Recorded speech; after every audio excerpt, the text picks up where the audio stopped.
So you actually mentioned that, he's a method actor, and you're a devout method actor. So what was your process for getting into the character of McCoy? Because he's not just a black and white character. There's a lot to him. He's very dynamic. It's like...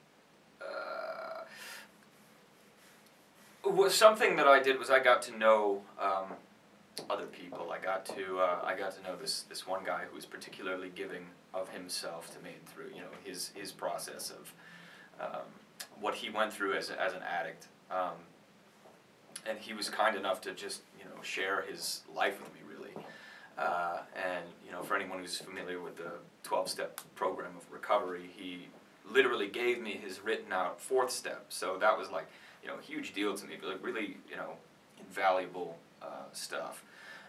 So really it was just through learning and studying the life of someone like that, and the idea of looking at the world through that set of eyes, it quickly became like bigger than me. It quickly became bigger than whatever nerves and whatever baggage and anxiety that I would bring on set, as I, moment by moment in life tend to judge myself horrifically. So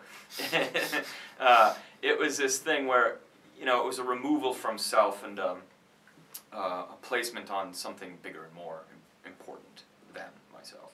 So what's it like when you're watching yourself back? Do you feel like that is you, or do you feel that's you channeling something completely different? It is, there does tend to be a bit of a separation, which is nice. Outer body experience? Oh, I mean, it's not in any sort of like grand sense of like, where I don't even recognize myself. Because I do have to go through a process of, the first time I watch any film that I'm in, I have to shut myself in a dark room and basically hold a laptop screen like close to my face and pray every single second that I don't screw up from frame to frame to frame. So it's I really should send you a joke cut sometime with like all of the takes where I sneeze in the middle of my performances. Yeah. But yeah, by the time by the time I saw it at the premiere last night, I'd had a lot of practice of watching my stupid face flap words out of it.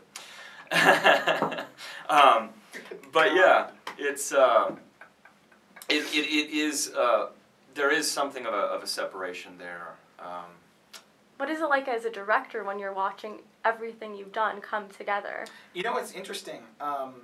Having seen the film several hundred times, I'm sure by this point, it's kind of a crapshoot.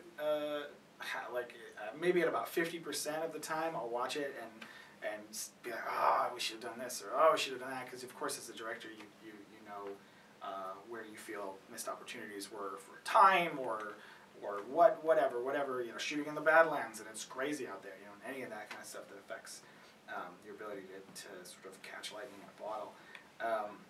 But especially last night, I just had a great time. It was kind of like, it's the closest I've been able to sort of almost by osmosis. It's when I can have like people I know are seeing it for the first time. A lot of the cast hadn't seen it. Reese Coiro hadn't seen it. Mark Margolis, Alexandra Billings, Bill Smitrovich. Most of the people in the theater yesterday haven't seen it, and when I know that, I can almost put myself in their mindset kind of and try to see it with new eyes. And so yesterday, I think at the premiere is maybe the most fun I've had watching it. Certainly. I had a great time. I mean, the score is beautiful, and all that stuff really helps, I think, is you being able to appreciate your performance, or the rest of the cast performance, being able to appreciate the score, being able to appreciate Michael's beautiful cinematography, I think helps you to be a little kinder on the things that you feel like you wish you could have done in the film by appreciating what everyone else did. It is really great to see, everyone else like hold it up, and it's many hands. It takes an army, right? It does. It's all those hands steering the ship. You sort of build a little family, and I mean, we have actually oftentimes equated it to a battle, winning a war together, going out against impossible odds, and you have to be in the trenches together. Not that we personally would know anything about No, what that's of course. actually like. No, but there's the camaraderie, I feel like. Yeah, for sure. You have a common goal together, and you're facing these kind of incredible odds to get. It's very difficult to get a movie finished and to even finish it, let alone hope that it'll be good. Right. And so we're very blessed to have worked with such amazing people on the project. Yes, and you survived. And We survived! Here we are. And that's actually a theme that I want to talk about, because there is this theme of, survival versus giving up on life. And I thought it was really interesting with McCoy's character how, you wanted the character to be somewhat empathetic. He is not a black and white character. Right, yeah. And, he's similar to Anna in a sense, because the main goal for both Anna and McCoy is to get the fossil. But there is an underlying reason that McCoy wants the fossil that is a bit different from why Anna wants the fossil. So Right. with McCoy, you really love your daughter a lot, and it's really important that nothing happens to her at all. So can you talk a little bit about that struggle between wanting to survive versus, trying not to kill yourself because there's this greater good, there's this greater mission? Certainly. Well, I mean, like you said, we wanted him to be sort of a sympathetic, empathetic character that people would hopefully root for in wanting to see him rise above that adversity rather than allowing it to pull him back down back to where he was at rock bottom. And I think it's the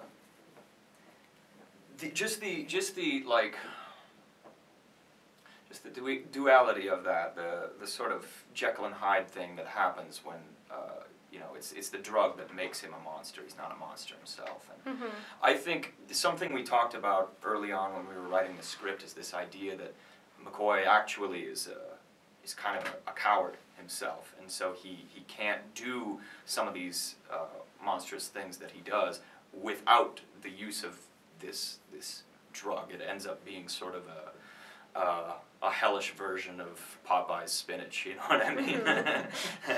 So,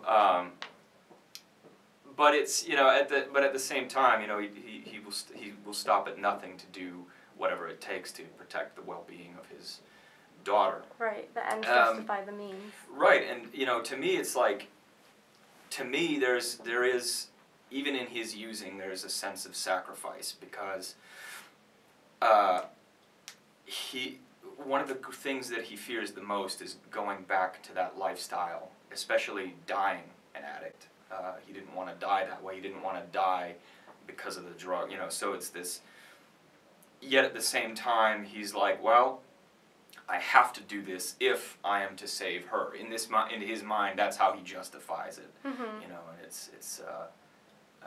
So he has good intentions. Yeah, I always describe him as a good man gone wrong, and somebody who wants so badly to, set his life back to rights and, start to even hope to begin to make up for the wrongs that he had committed in the past, but that just in the end he just dug himself too deep a hole by that point. So this brings me to my next point. Do you think that the road to hell is paved with good intentions?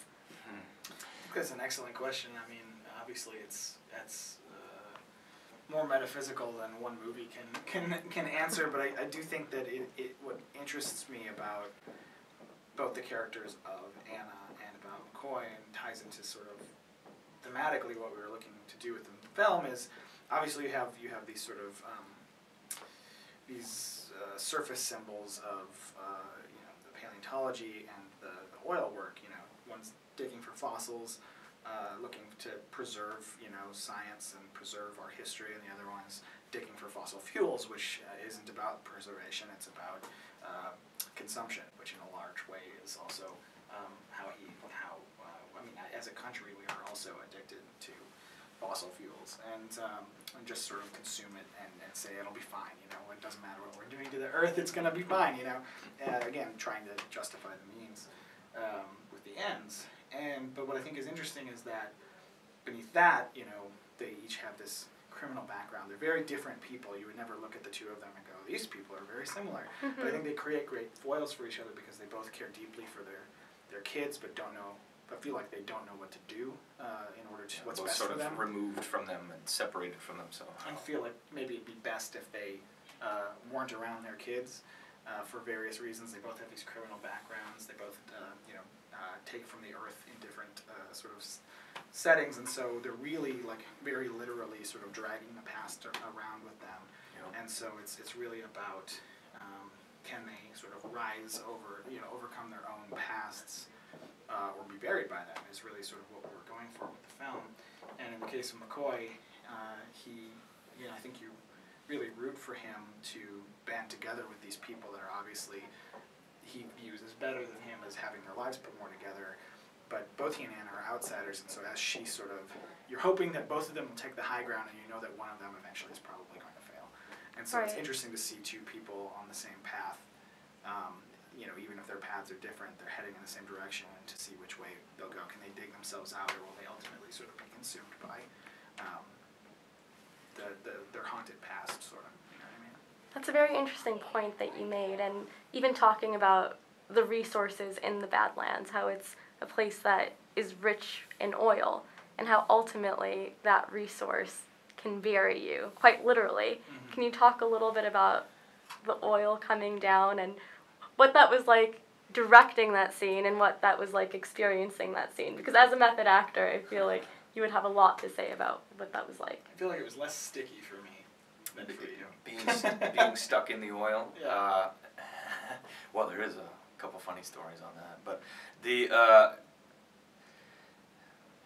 mean, it was that was just a fun scene in general, because there's the set was just an upended truck, just upside down, and there was no like special effects or anything there. It just was what it was. So it was, crawling my way into this truck and being upside down, and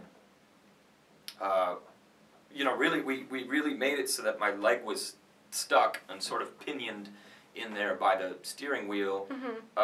And I remember like swinging around, like trying to grasp at Ezekiel, because something that was more in script, and I even think in the original way that we shot it, was that there was a period of like McCoy trying to either hurt or help Ezekiel in that final moment. It was sort of a thing where you weren't totally sure. Though in that moment it was all about redemption for me. There's something that is spoken about a lot from people in recovery is that moment of surrender, that moment of really going, just giving in. And finally, like, McCoy has been fighting and fighting and fighting and fighting all this time, and finally surrenders control in his circumstances. And that it's a moment where he just kind of just admits that the control is not in his hands, and it never was. Mm-hmm. And there's a moment of this is spoiler alert. It's a moment of self-sacrifice there, where he just kind of gives into the situation, gives himself back to the earth, and gives himself back to the oil. And there's that line, you should have just stayed in the ground. Which, of course, alludes to the opening of the film, where they were trying to bury him at the beginning. And, are they talking about the dinosaur? Are they talking about him? Who knows? But it's, there was something that was funny about it was there was this big metal pipe, this big shaft stuck through this windshield, and it's pumping in this oil. And I remember just getting myself, like, sort of figuring out the space. Just getting my bearings, really. And I remember looking at this thing, and it's got a sharp point on it, and I just poked at it, and this thing, it was just metal. And I went like, that'll do it.